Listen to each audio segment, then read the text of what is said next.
ইন্দ্রাণীর কষ্টে আর পায়ে জল ঢেলে দিয়ে এ কি করলো কুসুম। সম্পূর্ণ জানতে হলে চ্যানেলটি সাবস্ক্রাইব করে ভিডিওতে লাইক দিয়ে দেখতে থাকুন। কুসুম সিরিয়ালের আজকের পর্বে দেখা যায় শুরুতেই কাকিমণিকে বকতে থাকে আয়ুষ্মান যে কুসুমকে কেন বকছে সে, আর তাকে জোর কেন করছে, সে তো উপোস রেখেছে এবং মায়ের ভালোর জন্য কেউ যদি কিছু করে তার উপরে কোনো চোটপাট দেখানো যাবে না, সেটা একদম বরস্ত করবে না এই আয়ুষ্মান। কাকিমণি মনে মনে খুব রেগে যায়। তারপর এদিকে দেবলীনা ফোনে ড্রাইভারের সঙ্গে মীনাক্ষী আন্টির ছবি দেখে অবাক হয়ে তার ঘরে চলে আসে এবং সে তো খাবার বের করে ফেলেছে। দেবলীনা একটু প্রথমে নাটক করতে থাকে যে সে তো খাবার খাবে না, শুধু জামা কাপড়ের জন্য। মীনাক্ষী বলে আমার কাছে সব প্রমাণ আছে, তুমি যদি এক্ষুনি আমার কাছে সেদিনের ব্যবহারের জন্য ক্ষমা না চাও তাহলে সবাইকে আমি দেখিয়ে প্রমাণ করে দেবো তুমি কত বড় ফ্রড। তখন দেবলীনা তার কাছে সরি বলে নেয় এবং খাবারগুলো খেতে থাকে। কুসুমকে ডেকে নিয়ে এসে ঈশান বাইরে থেকে সবটা দেখে কুসুম বলে এ কি, দেবলীনা ম্যাডাম যে উপোস রেখেছিলেন এটা যে উনি খেয়ে নিচ্ছেন, তাহলে ঈশান ফোনে ছবি তুলে নিতে যাবে তখন কুসুম আটকে দেয় আর বলেছে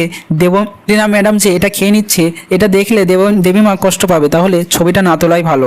ঈশান বলে মাকে তো জানতে হবে যে এই মেয়েটা কত বড় ফ্রড। তখনই এদিকে দেবলীনা খাবার খেতে খেতে হঠাৎ করে তার গায়ে বিষম লাগলে এবং খুব কাশতে থাকে। তখন কুসুম ঘরে ঢুকে এসে দেবলীনাকে জল দেয়। এদিকে মীনাক্ষী আন্টি চেতাতে থাকে যে কে কোথায় আছো, সবাই আসো, বিষম লেগেছে। তখন দেবলীনা জলটা খেয়ে নেয় এবং ইন্দ্রাণী সেটা দেখে ফেলে। সবাই হাসতে থাকে যে উপোস ভেঙে ফেলেছে দেবলীনা। ইন্দ্রাণী বলে তোমরা সবাই এখান থেকে যাও, আমি একা কথা বলতে চাই দেবলীনার সঙ্গে। দেবলীনা বলে সরি আয়াম আন্টি, আসলে আমার এটা অভ্যাস নেই তো তাই এটা করে ফেলেছি। তখন ইন্দ্রাণী বলে না না কিছু মনে করিনি, আমি নিজে এটা চেষ্টা করেছি এটাই অনেক।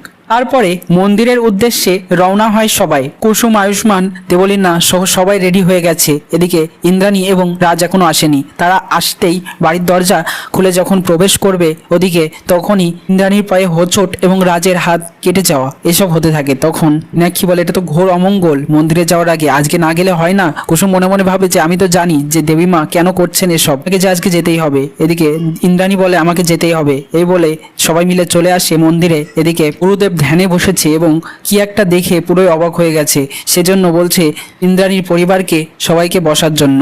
সে এখন ধ্যানে বসেছে সেটাই এসে বলে সবাইকে। তখন গাঙ্গুলি পরিবারের সবাই গিয়ে একটা চেয়ারে বসে। এদিকে কুসুম সবার গরমের কথা ভেবে একটা লেবুর শরবত বানিয়ে আনে জলে বলে এবং সবাইকে দেয়, সেটা খেয়ে নেয় সবাই। জানি মনে মনে টেনশন করতে থাকে যে গুরুদেব কি ভাবছেন, আমাদের এত লেটই বা করাচ্ছেন কেন, কি যে কোনো বিপদ হলো, সবকিছু ঠিক আছে তো।